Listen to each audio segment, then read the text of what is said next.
Good evening, everyone.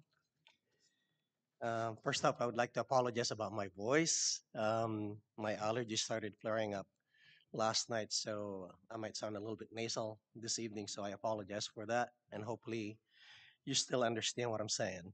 Um, for the invitation this evening, if you have an Old Testament with you, please turn over to the book of Psalm, chapter 130, Psalm 130, and we'll be reading two verses, verses 7 and 8.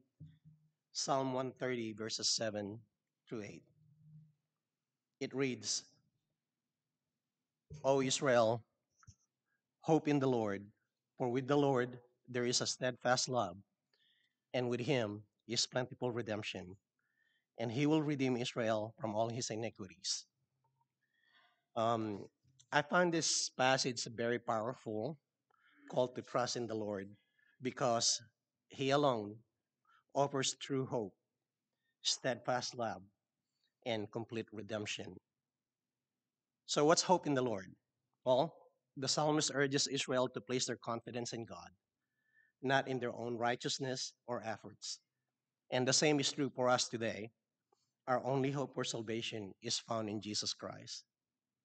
First Peter 1:3 reads, Remind us that we have been born again to a living hope through the resurrection of Jesus Christ from the dead.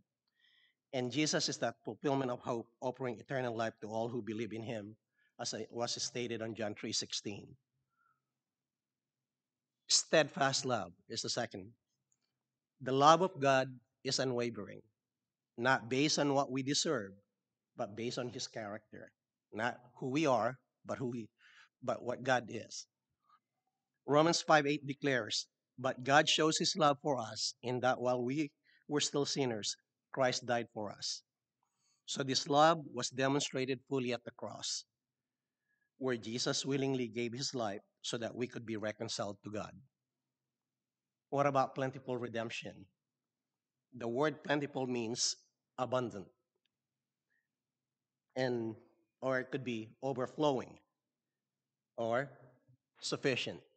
So that plentiful redemption, meaning that no matter how great our sins, Jesus' sacrifice is greater.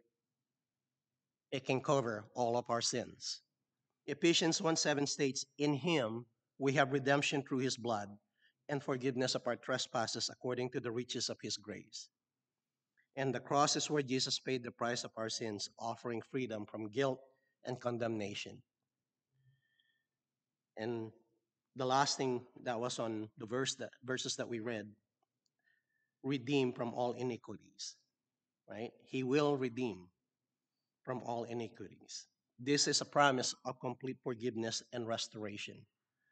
Acts 3:19 calls to us, repent therefore and turn back that your sins may be blotted out. No sin is too big for God's grace, and through Christ, we can be cleansed, we can be renewed, and we can be made whole. So the passage that we just read calls us to trust God's redemption. And if you have not accepted Jesus, he is inviting you today, and he's offering you hope for a new life, love that never fails, redemption that erases your past, and forgiveness for all your sins.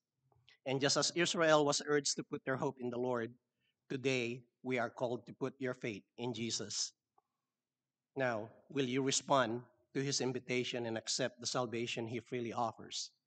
Hebrews 3:15 reads, Today, if you hear his voice, do not harden your hearts. Would you like to take that step today as we sing the song of invitation?